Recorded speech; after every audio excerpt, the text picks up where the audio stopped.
আসসালামু আলাইকুম সম্মানিত ভিউয়ার্স। মাহে রমজান মাস বলব ইনশাল্লাহ সবাই ভালো আছেন। এক- একটি কথা বলতে চেয়েছিলাম ভাই, আমরা সমাজে অনেক দিন থেকে তো চলাফেরা করি, আর এই সমাজের মানুষগুলো আমি পিছনে চিনতে পারি নাই হিসাবে আমি ওদের কাছে অনেক হয়রানি হয়েছি।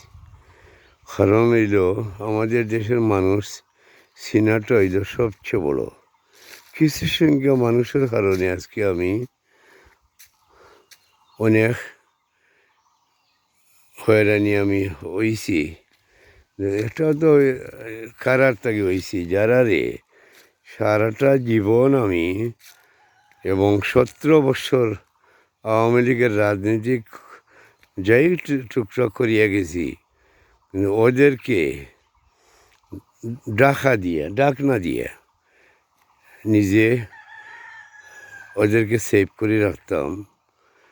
এবং আমার এই যে বন্ধুবান্ধব এবং কিছু আত্মীয় স্বজনও ছিল, তাদেরকে আমি সেফটি দিতাম বেশি এবং ওদেরকে দেখাশোনা করতাম, সবসময় সেভ করে রাখতাম আমার পাশেও তারারে আপনজন হিসাবে মনে করিয়া।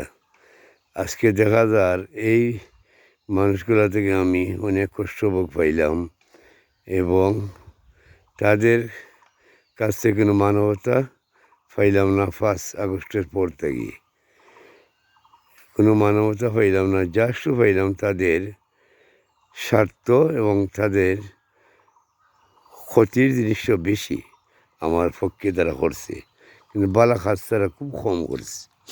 তো এই দেশে বন্ধু বান্ধব আত্মীয় স্বজন এই সেই যাই কই না আপনি, নিজের স্বার্থ ছাড়া কেউ ফাড়া দেয় না রে বাইন। আর নিজের স্বার্থ তারটাও বলো মনে তোরে, কিন্তু পরের জিনিসের বালা তারা চায় না।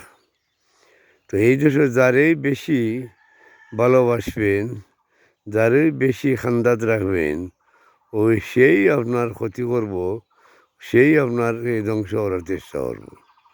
এইটা হইল আমাদের সমাজের রেওয়াজ। বালা জিনিসে তারা পছন্দ করে না।